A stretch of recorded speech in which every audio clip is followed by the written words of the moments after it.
Good morning students. ఈరోజు మనం Indian administration after independence continuity and changes అంటే భారత పరిపాలనలో స్వాతంత్రానంతరం కొనసాగినటువంటి అంశాలు, మార్పులు, ఈ రెండు అంశాలని మనం పరిశీలిద్దాం. అంటే స్వాతంత్రం అనంతరం భారత ప్రభుత్వ పాలనలో కొనసాగుతున్నటువంటి అంశాలేంటి, వచ్చినటువంటి మార్పులు ఏమిటి, ఈ విషయాల్ని మనం ఈరోజు క్లాస్లో పరిశీలిద్దాం.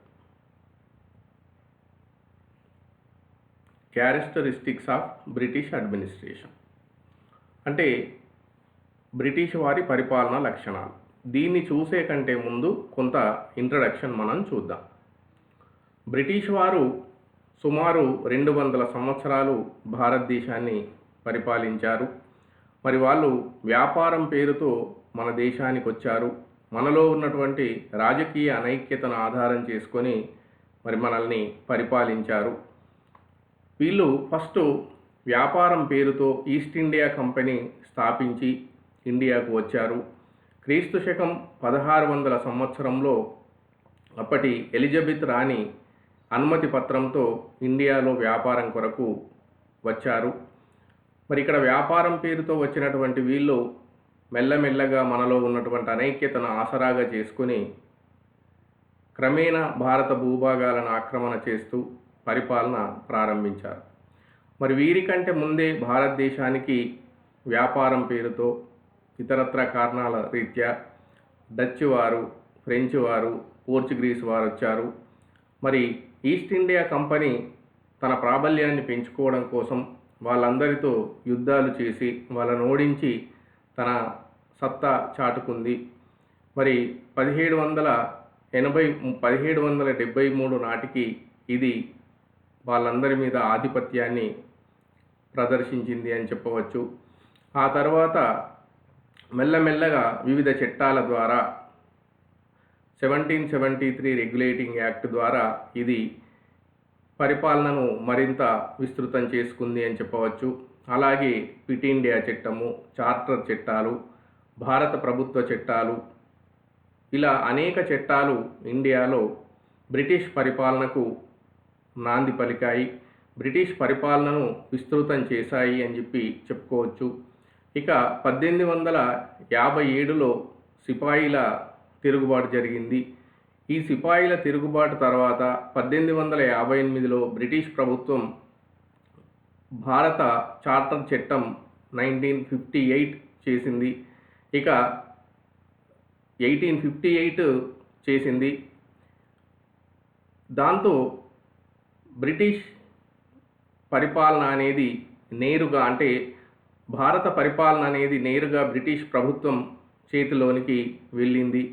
ఆ తర్వాత 1862లో కౌన్సిల్ల చట్టం, అదేవిధంగా 1889లో భారత మండళ్ల చట్టం, అదేవిధంగా 1909లో మింటో మార్లే సంస్కరణలు, 1919లో మాంటేగ్ చేమ్స్ఫోర్డ్ సంస్కరణలు, 1935 ఇండియన్ గవర్నమెంట్ యాక్ట్, ఇలా అనేక చట్టాల ద్వారా భారత పరిపాలనలో విప్లవాత్మకమైనటువంటి మార్పులకు బ్రిటిష్ ప్రభుత్వం శ్రీకారం చుట్టింది అని మనం చెప్పుకోవచ్చు.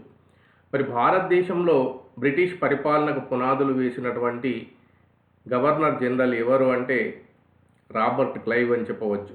రాబర్ట్ క్లైవ్ తర్వాత William Bentinck, Dalhousie, Wellesley, Warren Hastings, ఇలా అనేక మంది భారత గవర్నర్ జనరల్లు మరి బ్రిటిష్ పరిపాలనకు పదును పెట్టారు అని చెప్పి మనం చెప్పుకోవచ్చు. ఇలా వ్యాపారం పేరుతో వచ్చినటువంటి బ్రిటిష్ వారు మనల్ని సుమారు 200 సంవత్సరాలు పరిపాలించారు. మరి మనం స్వాతంత్ర పోరాటం చేసి సుమారు 100 సంవత్సరాలు వాళ్ళ మీద సుదీర్ఘ పోరాటం చేసి వివిధ దశల్లో మనం పోరాటాన్ని నడిపి అహింసాయుత మార్గంలో మనం భారత స్వాతంత్రాన్ని సంపాదించుకున్నాం. 1947 ఆగస్టు 15న మనకు స్వాతంత్రం వచ్చింది. ఇలా 1947 ఆగస్టు 15న ఇండియా అనేది స్వాతంత్రాన్ని సంపాదించుకుంది. మరి ఈ బ్రిటిష్ పరిపాలనలో కొనసాగినటువంటి లక్షణాలు ఏమిటి అనేది మనం చూద్దాం. ఒకటవది సెంట్రలైజ్ అడ్మినిస్ట్రేటివ్ సిస్టమ్. బ్రిటిష్ వారు ఏం చేసిండ్రు అంటే భారతదేశాన్ని ఏకీకృత పరిపాలనా విధానాన్ని ప్రవేశపెట్టారు భారతదేశంలో. అంటే అంతకుముందు భారతదేశం వివిధ రాజులు పరిపాలనలో ఉంది. ఒక్కొక్క సంస్థానాన్ని ఒక్కొక్క రాజు పరిపాలించేవాడు. కాబట్టి ఒక యునైటెడ్ ఇండియా అనేది లేదు. మరి బ్రిటిష్ వాళ్ళు దాన్ని ఒక యునైటెడ్ ఇండియాగా తీర్చిదిద్దారు అని చెప్పవచ్చు. పాలన అంతా కూడా ఒకే గొడుగు కిందికి తెచ్చారు అని చెప్పవచ్చు. మనం ఇందాకే చెప్పుకున్నాం, ఈస్ట్ ఇండియా కంపెనీ పరిపాలన చేయడం జరిగింది. మరి 1773లో రెగ్యులేటింగ్ యాక్ట్ ద్వారా ఈస్ట్ ఇండియా కంపెనీని ఇంకా దాన్ని బలోపేతం చేయడం జరిగింది. కంపెనీ ప్రయోజనాల్ని పరిరక్షించడానికి, భారత పాలనా వ్యవహారాలు చేయడానికి ఈ చట్టం తోడ్పడింది. ఈ చట్టం ద్వారా మొదటిసారిగా భారతదేశం ఏకీకృత పాలనా స్వరూపాన్ని సంతరించుకుంది అని మనం చెప్పుకోవచ్చు. ఈ చట్టం ద్వారా బెంగాల్ గవర్నర్ జనరల్గా మారాడు. మరి ఆయనకు రాష్ట్ర ప్రభుత్వాల యొక్క పర్యవేక్షణ, నియంత్రణ అధికారాలు అప్పచెప్పబడ్డాయి. ఆయనకు ఒక కార్యనిర్వాహక మండలి నియమించబడింది. అంటే 4 సభ్యులతో ఒక కార్యనిర్వాహక మండలి ఏర్పాటు చేశారు. వాళ్ళ సహాయంతో బెంగాల్ గవర్నర్ మరి ఈ కంపెనీ వ్యవహారాలు చూస్తూనే భారత భూభాగాల పరిపాలన వ్యవహారాలు చూసేవాడు. 1786లో చేసినటువంటి ఒక చిన్న సవరణ ద్వారా మరి కార్యనిర్వాహక మండలి యొక్క నిర్ణయాన్ని కూడా తోసిపుచ్చే అధికారం ఈ గవర్నర్ జనరల్కు లభించింది. ఆయన్నే అవసరమైతే ఇక్కడ బ్రిటిష్ సైన్యాల్ని నడిపేటువంటి అధ్యక్షుడిగా వ్యవహరించేటువంటి అధికారం ఉంది. అంటే అంతకుముందు కనీసం కార్యనిర్వాహక మండలి సలహాను పాటించి మెజారిటీ పద్ధతి ద్వారా నిర్ణయాలు తీసుకునేవారు. కానీ 1773 రెగ్యులేటింగ్ యాక్ట్ ద్వారా మరి ఆయనకు ఇంకా విస్తృతమైన అధికారాలు లభించాయని మనం చెప్పుకోవచ్చు. 1784 పిట్ ఇండియా చట్టం రూపొందించబడింది 1784లో. మరి ఈ పిట్ ఇండియా చట్టం ద్వారా బోర్డ్ ఆఫ్ ప్రెసిడెంట్స్ ఏర్పాటు చేశారు. దీని ద్వారా భారత పరిపాలనా వ్యవహారాలు, నియంత్రణ, పర్యవేక్షణ అధికారం అంతా కూడా ఆ బోర్డుకు అప్పచెప్పబడ్డాయి. ఆ బోర్డు ప్రెసిడెంట్కు క్యాబినెట్ మంత్రికి ఉండేటువంటి అధికారాలు, హోదా లభించాయి. ఇక 1873లో బ్రిటిష్ ప్రభుత్వం ఒక చార్టర్ చట్టాన్ని రూపొందించింది. దీంతో కేంద్రీకృత పాలనా వ్యవస్థను మరింత విస్తృతం చేయడం జరిగింది. రాష్ట్రాలకు ఉన్నటువంటి శాసనాధికారాలు కూడా రద్దు చేయబడ్డాయి. బెంగాల్ గవర్నర్ యొక్క గవర్నర్ జనరల్ పదవిని భారత గవర్నర్ జనరల్గా మార్చడం జరిగింది. దీంతో మరి అంటే విస్తృతమైనటువంటి పాలనకు ఇది నాంది పలికింది, ఇంకా విస్తృతం చేసింది అని చెప్పొచ్చు. ఇక 1858లో ఇండియన్ గవర్నమెంట్ యాక్ట్ చేయడం ద్వారా బ్రిటిష్ ప్రభుత్వం నేరుగా భారత పాలనా వ్యవహారాలను చూసింది.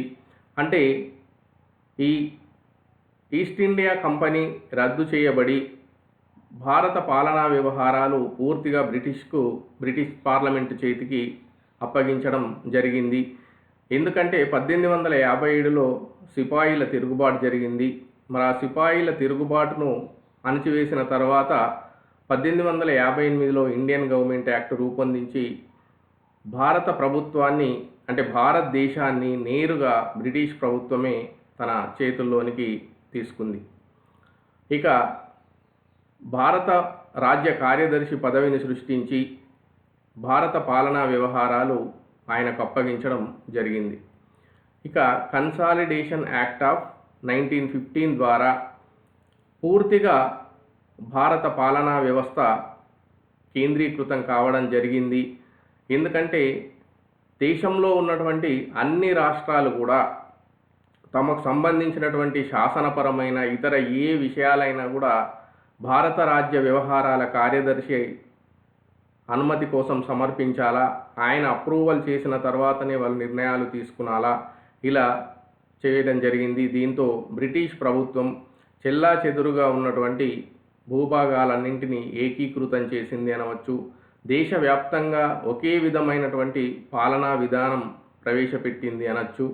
ఏకఛత్రాధిపత్యం కిందికి భారతదేశ పరిపాలనను తీసుకొచ్చింది. ఒక సెంట్రలైజ్డ్ అడ్మినిస్ట్రేటివ్ సిస్టమ్ను బ్రిటిష్ ప్రభుత్వం రూపొందించింది అని చెప్పవచ్చు. ఇక secretary of state for India మనం ఇందాకే చెప్పుకున్నాం. సిపాయిల తిరుగుబాటు జరగడంతో మరి బ్రిటిష్ ప్రభుత్వం మేల్కొని 1858 ఇండియన్ గవర్నమెంట్ యాక్టును రూపొందించి అంతవరకు పరిపాలించిన ఈస్ట్ ఇండియా కంపెనీని రద్దు చేసి నేరుగా భారత దేశాన్ని బ్రిటిష్ ప్రభుత్వం పరిపాలించడం స్టార్ట్ చేసింది. దీనికోసం భారత వ్యవహారాల కార్యదర్శి పోస్టును సృష్టించింది. మరి ఆయన భారతదేశ పరిపాలనా వ్యవహారాలు చూసుకుంటూ బ్రిటిష్ ప్రభుత్వానికి పార్లమెంటుకు బాధ్యత వహించేవాడుగా ఉండేవాడు. ఇక 1919 ఇండియన్ గవర్నమెంట్ యాక్ట్ ద్వారా రాష్ట్రాల్లో ద్వంద్వ పాలనా విధానం ప్రవేశపెట్టినప్పటికీ కూడా ఈ భారత రాజ్య వ్యవహారాల కార్యదర్శికి భారతదేశానికి సంబంధించినటువంటి సంపూర్ణ అధికారాలు, పర్యవేక్షణ, నియంత్రణ, పరిపాలనా అధికారాలు ఈ భారత రాజ్య కార్యదర్శికే అప్పజెప్పడం జరిగింది. ఇక కొన్ని అధికారాల్ని మాత్రం భారతీయ మంత్రులకు ఇవ్వడం జరిగింది. ఇక 1935 ఇండియన్ గవర్నమెంట్ యాక్ట్ ద్వారా రాష్ట్రాలకు కొంత స్వయం పాలనాధికారం వచ్చింది. ద్వంద్వ పాలనా విధానం రద్దయిపోయింది. ఇక్కడ శాసనసభలచే ఎన్నికైనటువంటి ప్రజాప్రతినిధులు కొంతమేరకు వాళ్ళు స్వతంత్రంగా పరిపాలన చేసే పద్ధతి 1935 ఇండియన్ గవర్నమెంట్ యాక్ట్ ద్వారా వచ్చింది.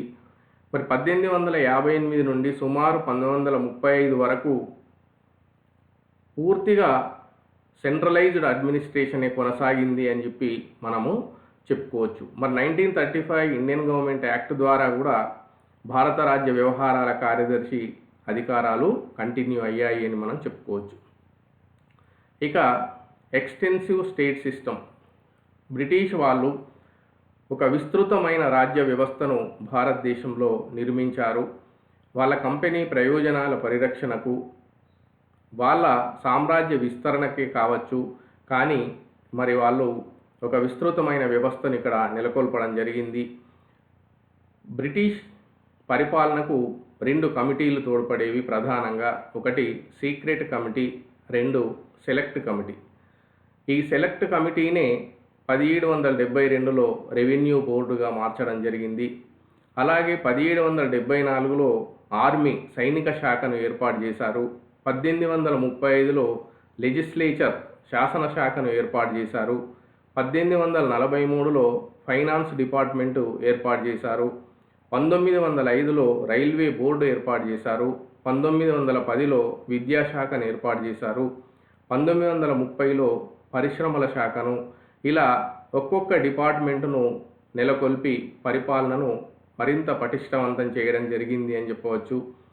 రెండో ప్రపంచ యుద్ధం తర్వాత సమాచార ప్రసార మంత్రిత్వ శాఖలు కూడా ఏర్పాటు చేయబడ్డాయి. ఇలా ఒక్కొక్క విభాగాన్ని ఏర్పాటు చేసి ప్రభుత్వాన్ని మరింత బలోపేతం చేయడం జరిగింది.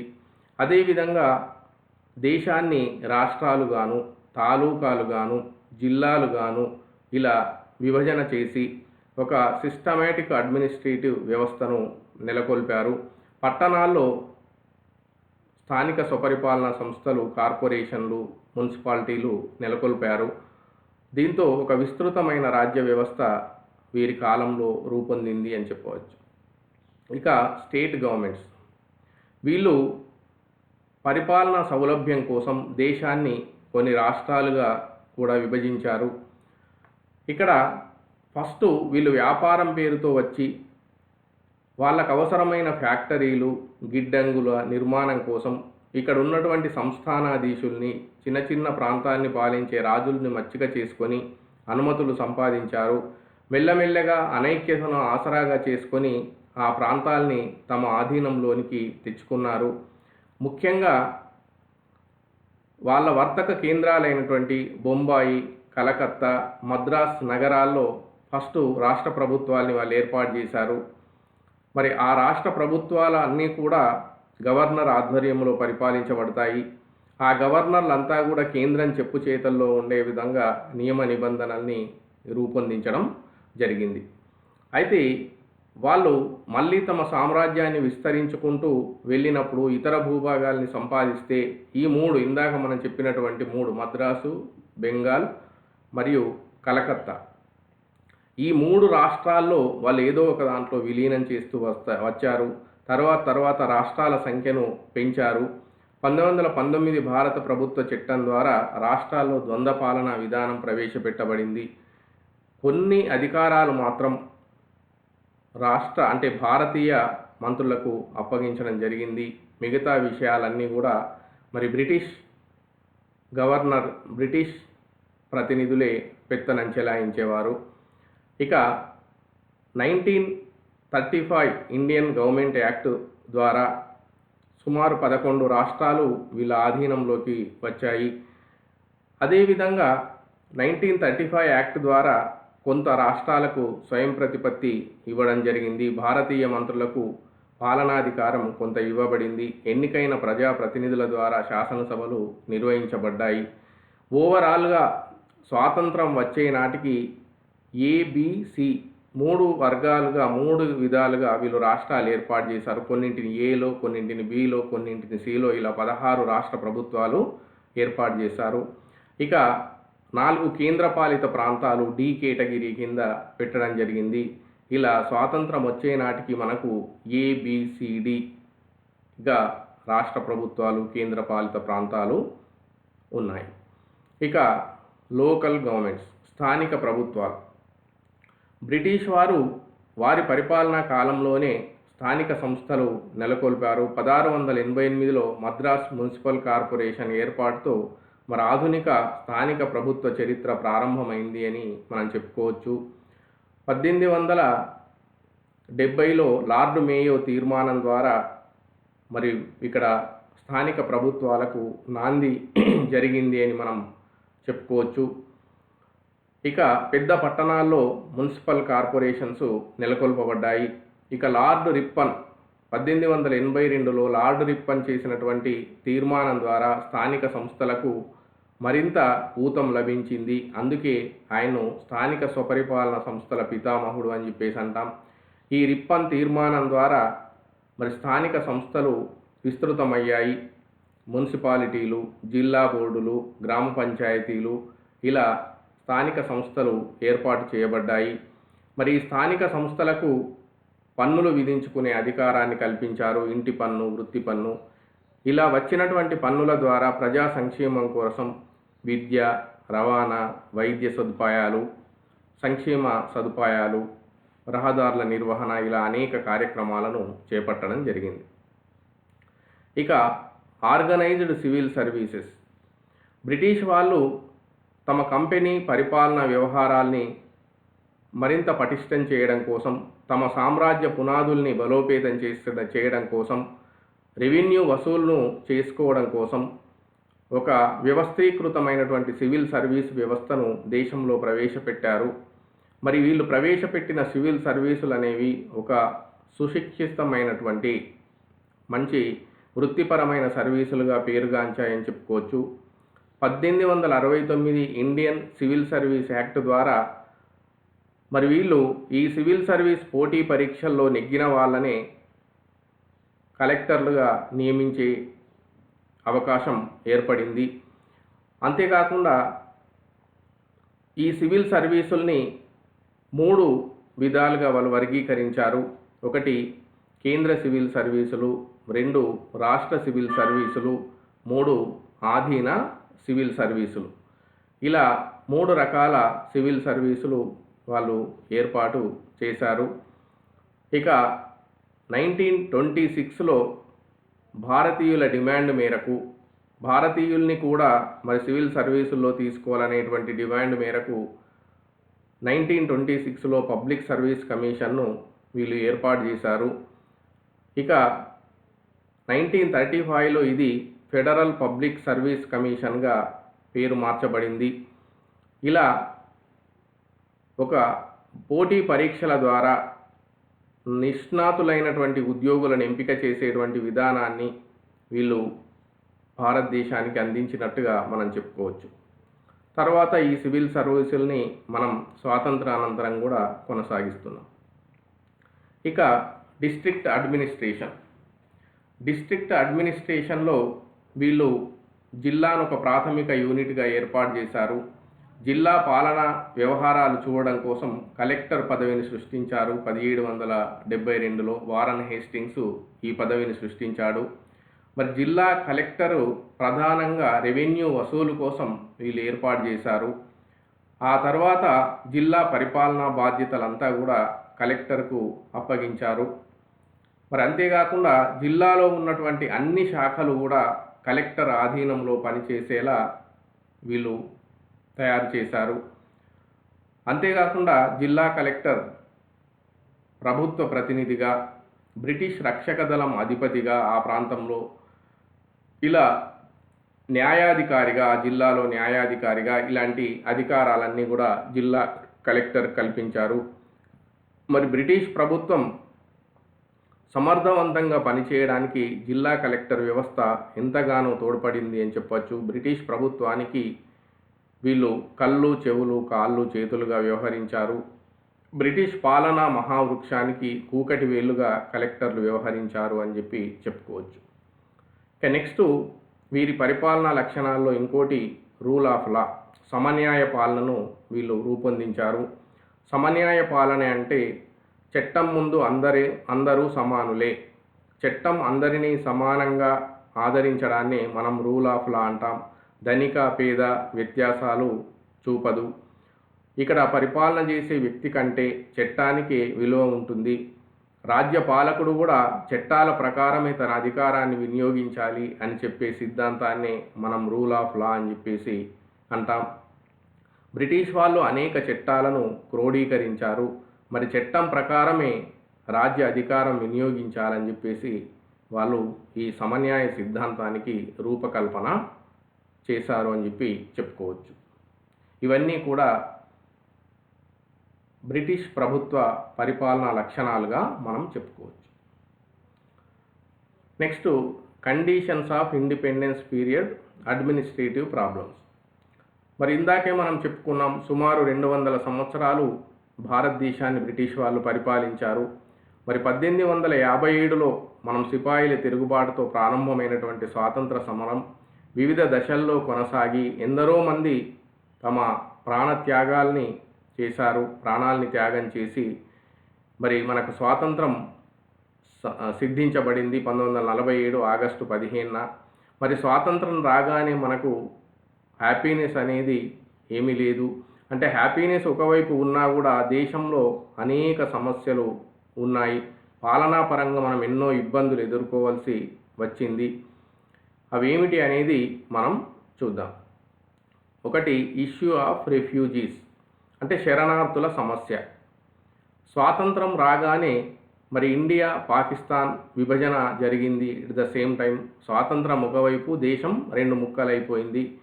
మరి పాకిస్తాన్లో ఉన్నటువంటి ఈ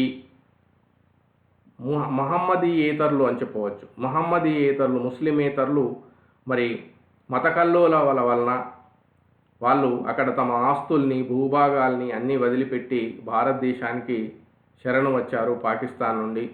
మరి వాళ్ళందరికీ కూడా ఇక్కడ నివాసము, ఉపాధి, ఇతర సౌకర్యాలు కల్పించవలసిన అవసరం ఏర్పడింది. వాళ్ళందరి కోసం భారత ప్రభుత్వం పెద్ద ఎత్తున మరి సదుపాయాలు సమకూర్చింది, సౌకర్యాలు ఏర్పాటు చేసింది. దాంతో బాగా వ్యయం కూడా పెరిగింది అని మనం చెప్పుకోవచ్చు.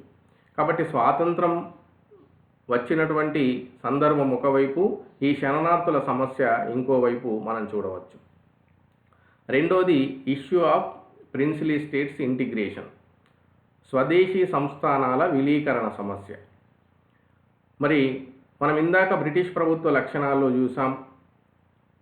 బ్రిటిష్ పాలిత రాష్ట్రాలు మరియు స్వదేశీ సంస్థానాలు, ఇలా 2 భూభాగాలు భారతదేశంలో ఉన్నాయి. మరి బ్రిటిష్ వాళ్ళు స్వాతంత్రం ఇవ్వడంతో మనకు బ్రిటిష్ పాలిత రాష్ట్రాలు భారత భూభాగంలోనికి వచ్చాయి. కానీ ఇంకా అనేక స్వదేశీ సంస్థానాలు, సుమారు 550 స్వదేశీ సంస్థానాలు మరి ఇండియాలో కలవలేదు. మరి అప్పటి హోమ్ మినిస్టర్ సర్దార్ వల్లభాయ్ పటేల్ తన ఉక్కు సంకల్పంతో వాళ్ళందరినీ ఒప్పించి భారత భూభాగంలో అవన్నీ కూడా ఇంటిగ్రేషన్ చేశాడు, విలీనం చేశాడు. కానీ ఒక 3 ప్రాంతాలు మాత్రం వాళ్ళు విలీనం కాలేదు. అవేమిటి అంటే కాశ్మీర్, జునాగఢ్, హైదరాబాద్. మరి ఈ 3 ప్రాంతాల మీద కూడా ఆయన తగిన చర్యలు తీసుకొని వాటిని భారత భూభాగంలో విలీనమయ్యేలా చూశాడు. ఉదాహరణకు జునాగఢ్లో ప్లెబిసైట్ నిర్వహించబడింది. మరక్కడ ప్రజలు 99% మంది మేము భారత భూభాగంలో కలుస్తాం, పాకిస్తాన్లో ఉండము అని చెప్పి తీర్పు ఇచ్చారు, తమ అభిప్రాయం వ్యక్తం చేశారు. దాంతో జునాగఢ్ ఇండియాలో విలీనమైపోయింది. ఇక హైదరాబాదు మరి నిజాం పరిపాలనలో ఉంది. నిజాం రాజు ఒప్పుకోలేదు, నేను భారత్లో విలీనం చేయను, నేను స్వతంత్రంగా ఉంటానని చెప్పాడు. చివరకు సర్దార్ వల్లభాయ్ పటేల్ ఆపరేషన్ పోలో పేరుతో మరి 1947లో సెప్టెంబర్ 13న పోలీస్ చర్య ప్రారంభించి 17 వరకు దాన్ని కొనసాగించి సెప్టెంబర్ 17న 1948 సెప్టెంబర్ 17న మరి తెలంగాణ విమోచనం లభించి భారత భూభాగంలో విలీనం కావడం జరిగింది. ఇక సైనిక చర్య ద్వారా మరి కాశ్మీర్ను కూడా సర్దార్ వల్లభాయ్ పటేల్ ఇందులో విలీనం చేశాడు.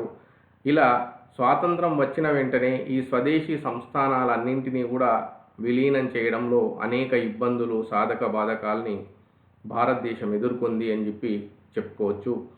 మరి ఇవన్నింటినీ విలీనం చేసి ఆయన ఒక ఉక్కు మనిషిగా పేరు పొందాడు. అందుకే సర్దార్ వల్లభాయ్ పటేల్ను ఇండియన్ బిస్మార్క్గా మనం చెప్పుకుంటాం.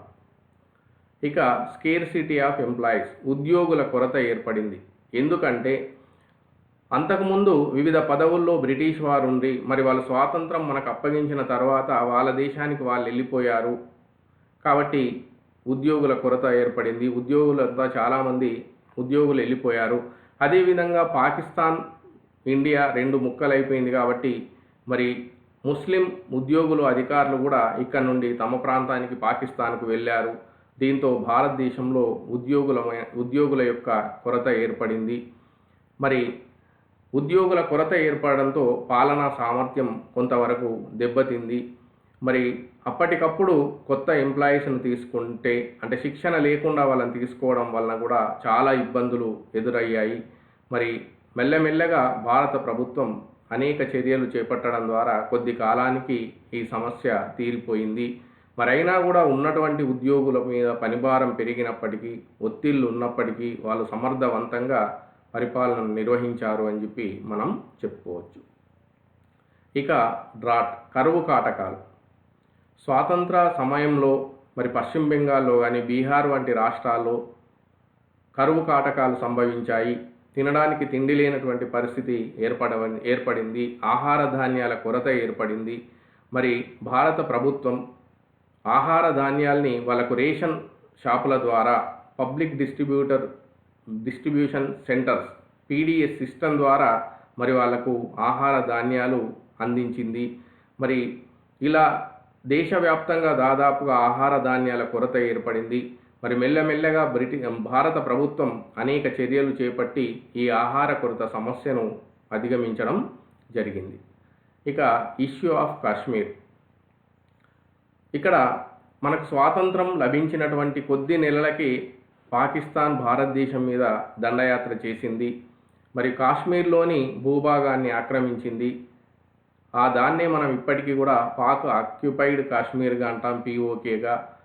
మరి మనం ఇటు స్వాతంత్రం వచ్చింది, ఉద్యోగుల కొరత ఉంది, ఆహార ధాన్యాల కొరత ఉంది, అనేక సమస్యలు, శరణార్థుల సమస్య, ఇలా అనేక సమస్యలతో మనం ఆల్రెడీ సతమతమవుతున్నటువంటి పరిస్థితుల్లో మరి యుద్ధం వచ్చేసరికి అధికారులు, యంత్రాంగం అంతా కూడా పూర్తిగా యుద్ధ సన్నాహాలకే ఎక్కువ సమయం వినియోగించవలసి వచ్చింది. మరి మనం ఆ దాడిని తిప్పికొట్టడం జరిగింది. అయినప్పటికీ ఇప్పటికీ కూడా కొంత భూభాగం పాకిస్తాన్ ఆధీనంలోనే ఉండిపోయింది. ఇలా చాలా ఇబ్బందులు మనం స్వాతంత్రం వచ్చినటువంటి తొలినాళ్లలో ఎదుర్కొన్నాం. కానీ భారత పరిపాలనా యంత్రాంగం, నాయకులు చిత్తశుద్ధితో పనిచేసి మరి ఆ సమస్యలన్నింటినీ మనం అధిగమించి అభివృద్ధి పథంలో దూసుకెళ్ళాము అని చెప్పి చెప్పుకోవచ్చు. ఇక నెక్స్ట్, కంటిన్యూయింగ్ అడ్మినిస్ట్రేటివ్ మ్యాటర్స్. మరి స్వాతంత్రం వచ్చిన తర్వాత మనం ఏ అంశాలు భారత పాలనలో కొనసాగుతున్నాయి, కంటిన్యూ అవుతున్నాయి అని చెప్పి చూసుకుంటే, మరి బ్రిటిష్ వాళ్ళు ప్రవేశపెట్టినటువంటి సెంట్రలైజ్డ్ అడ్మినిస్ట్రేటివ్ సిస్టమ్ మనం ఇప్పటి వరకు కూడా కొనసాగిస్తున్నాం. ఎందుకంటే స్వాతంత్రానంతరం మనం రాష్ట్ర ప్రభుత్వాలకు కూడా స్వేచ్ఛ ఇచ్చినప్పటికీ ఎక్కువ అధికారాలు మరి కేంద్రానికి అప్పచెప్పడం జరిగింది. గవర్నర్ల వ్యవస్థ ద్వారా మరి కేంద్రం అన్ని రాష్ట్ర ప్రభుత్వాలని తన కంట్రోల్లో ఉంచుకున్నట్టుగా చెప్పవచ్చు.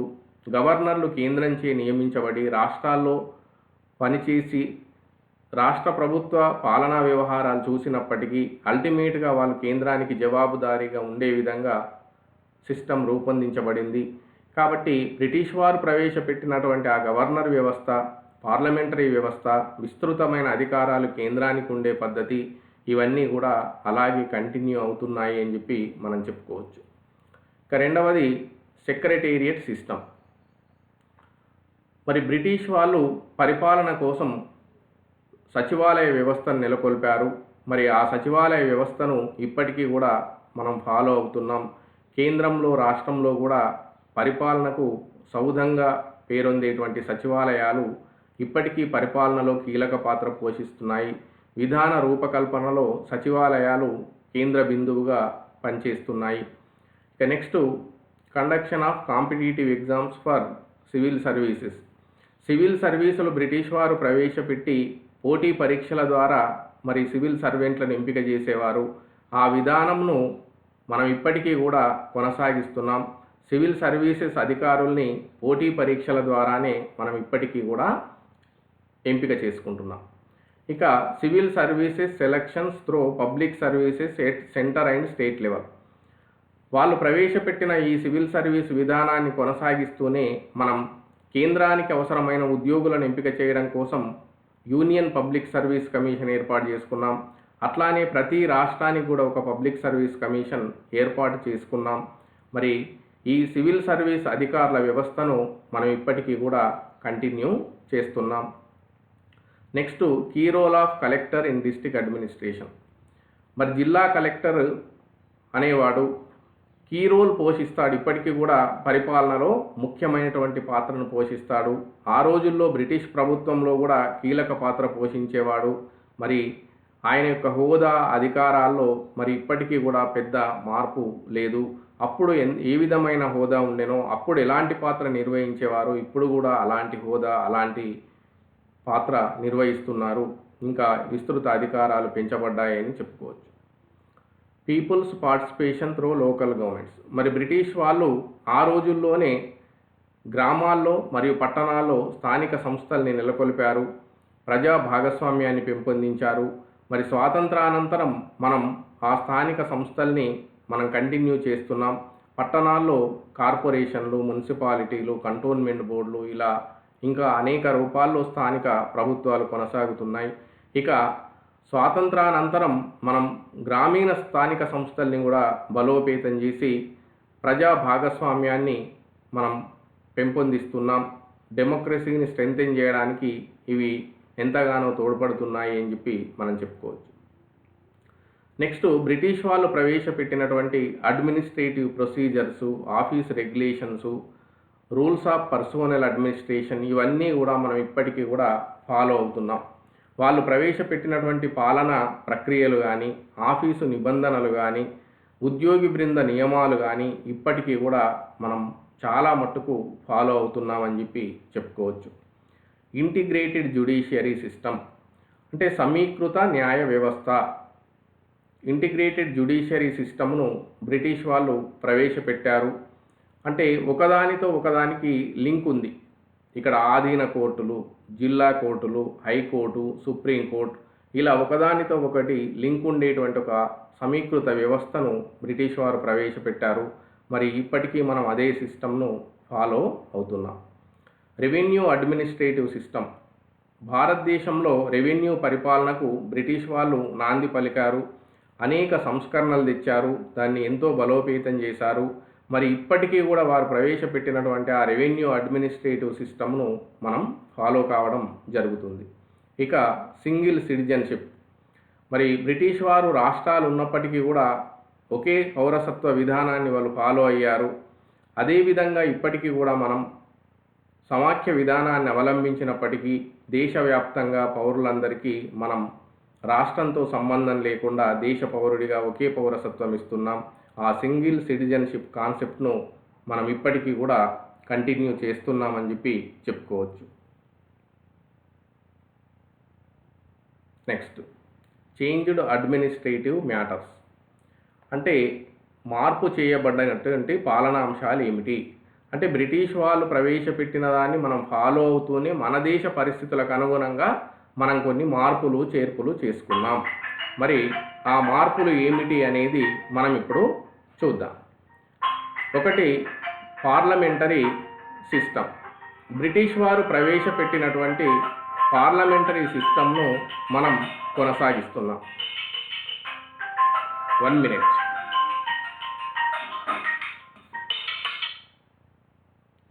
బ్రిటిష్ వారు ప్రవేశపెట్టినటువంటి పార్లమెంటరీ విధానాన్ని మనం కొనసాగిస్తున్నాం. మరి పార్లమెంటులో మనం 2 రకాల కార్యనిర్వాహక వర్గాలు చూడవచ్చు. ఒకటి నామమాత్ర కార్యనిర్వాహకం వర్గం, 2 వాస్తవ కార్యనిర్వాహక వర్గం. మరి ఈ కార్యనిర్వాహక వర్గం శాసనశాఖతో సంబంధం ఉండి శాసనశాఖచే ఎన్నుకోబడి శాసనసభకు బాధ్యత వహించేటువంటి బాధ్యతాయుత ప్రభుత్వ విధానాన్ని మనం ఇప్పటికీ కొనసాగిస్తున్నాం. మరి అదే విధానాన్ని రాష్ట్రాల్లో కూడా మనం ప్రవేశపెట్టి కొద్దిపాటి మార్పులు చేర్పులు చేసుకున్నాం. ఇక సపరేషన్ ఆఫ్ పవర్స్.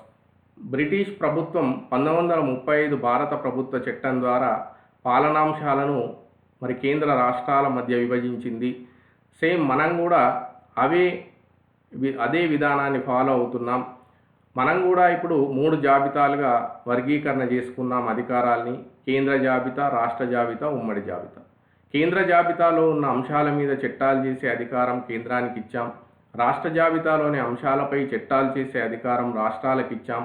ఉమ్మడి జాబితాలో ఉన్న అంశాలపైన చట్టాలు చేసే అధికారం కేంద్ర రాష్ట్ర ప్రభుత్వాలకు ఉమ్మడిగా ఇవ్వడం జరిగింది. అంటే వాళ్ళు ప్రవేశపెట్టినటువంటి ఈ సపరేషన్ ఆఫ్ పవర్స్ సిస్టమ్ను మనం ఇప్పటికీ కూడా ఫాలో అవుతున్నాం. ఇక మోర్ బర్డెన్ ఆన్ అడ్మినిస్ట్రేషన్. వాళ్ళు ప్రవేశపెట్టినటువంటి అడ్మినిస్ట్రేటివ్ సిస్టమ్ను మనం ఫాలో అవుతున్నాము, కానీ ఇంకా మన పరిపాలన మీద భారం పెరిగింది అని చెప్పుకోవచ్చు. ఎందుకంటే మనం ప్రజా సంక్షేమ అభివృద్ధి కార్యక్రమాలన్నీ కూడా కేంద్ర రాష్ట్ర ప్రభుత్వాలు నిర్వహించడం వలన మరి వివిధ మంత్రిత్వ శాఖలు, సచివాలయ విభాగాలు, ఉద్యోగుల సంఖ్య ఇవన్నీ కూడా పెరిగాయి. అంతేకాకుండా ప్రభుత్వ రంగ సంస్థలు, ఇతర సంస్థల్ని నెలకొల్పుకోవడం వలన ఉద్యోగుల సంఖ్య విపరీతంగా పెరిగి ఇంకా పరిపాలనపై ఎక్కువ భారం మోపబడింది అని చెప్పి మనం చెప్పుకోవచ్చు. ఇక district administration powers of collector. జిల్లా పరిపాలనలో కూడా మనం వినూత్నమైనటువంటి మార్పులు తెచ్చాం. అంతేకాకుండా కలెక్టర్ అధికారాల్లో కూడా మనం మార్పులు తీసుకొచ్చాం. కేవలం రెవెన్యూ వసూలు, న్యాయాధికారాలు మాత్రమే మరి ఆ రోజు కలెక్టర్కు ఉండే. కానీ మనం స్వాతంత్రం వచ్చిన తర్వాత కలెక్టర్కు ఇంకా ఎక్కువ పవర్స్ ఇవ్వడం జరిగింది.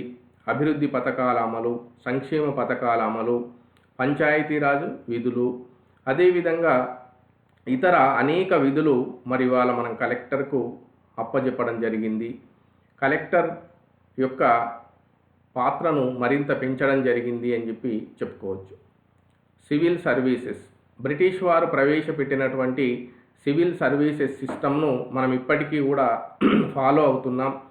ఎందుకంటే వాళ్ళు ఒక పకడ్బందీగా ఒక వృత్తిపరమైనటువంటి ఒక ట్రైన్డ్ సర్వీసెస్ను వీళ్ళు ప్రవేశపెట్టారు కాబట్టి అవి భారతదేశ పాలనకు కూడా అవసరం అని చెప్పేసి రాజ్యాంగ నిర్మాతలు వాటిని ఫాలో అవుతున్నారు. మరి ఏ మార్పు చేసుకున్నామంటే అప్పుడు ఐసిఎస్ అనేవారు, ఇండియన్ సివిల్ సర్వీసెస్ అని. దాన్ని మనం ఐఏఎస్గా పేరు మార్చాం, ఇండియన్ అడ్మినిస్ట్రేటివ్ సర్వీస్ అని. మరి అంతేకాకుండా సివిల్ సర్వీసుల సంఖ్యను కూడా మనం పెంచుకున్నాం.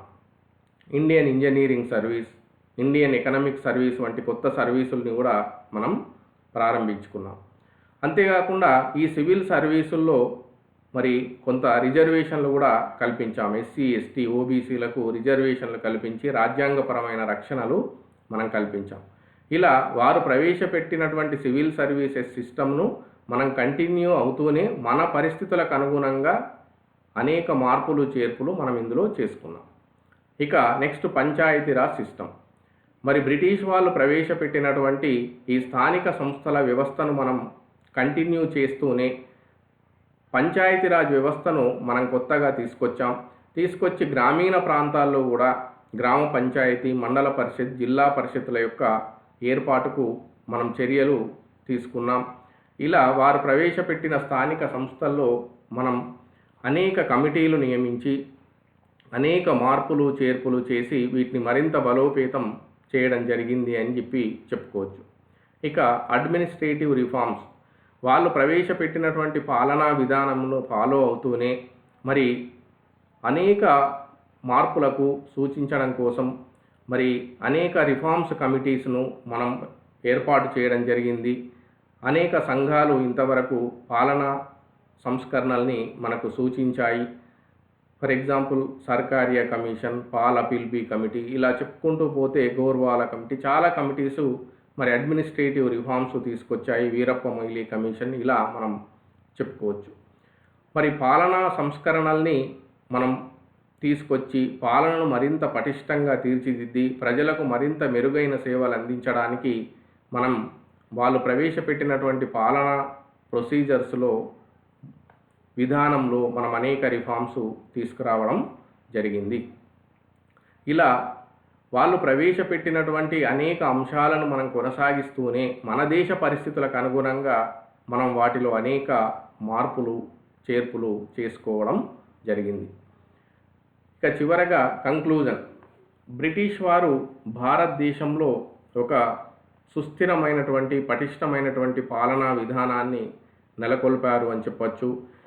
అది వాళ్ళ సామ్రాజ్య ప్రయోజనాల పరిరక్షణకే అయినప్పటికీ కూడా అవి భారతదేశానికి ఎంతగానో మేలు చేశాయి. వాళ్ళు తీసుకొచ్చినటువంటి చట్టాలు కానీ, వాళ్ళు ప్రవేశపెట్టిన సంస్కరణలు కానీ, వారి యొక్క అడ్మినిస్ట్రేటివ్ సిస్టమ్ కానీ, సివిల్ సర్వీసెస్ కానీ, పార్లమెంటరీ విధానం, ఇలా భారత పాలనకు అవి ఎంతగానో మేలు చేసినట్టుగా మనం చెప్పుకోవచ్చు. దీంతో ఈ లెసన్ కంప్లీట్ అయింది. తిరిగి నెక్స్ట్ క్లాస్లో కలుద్దాం. Thank you. బాయ్.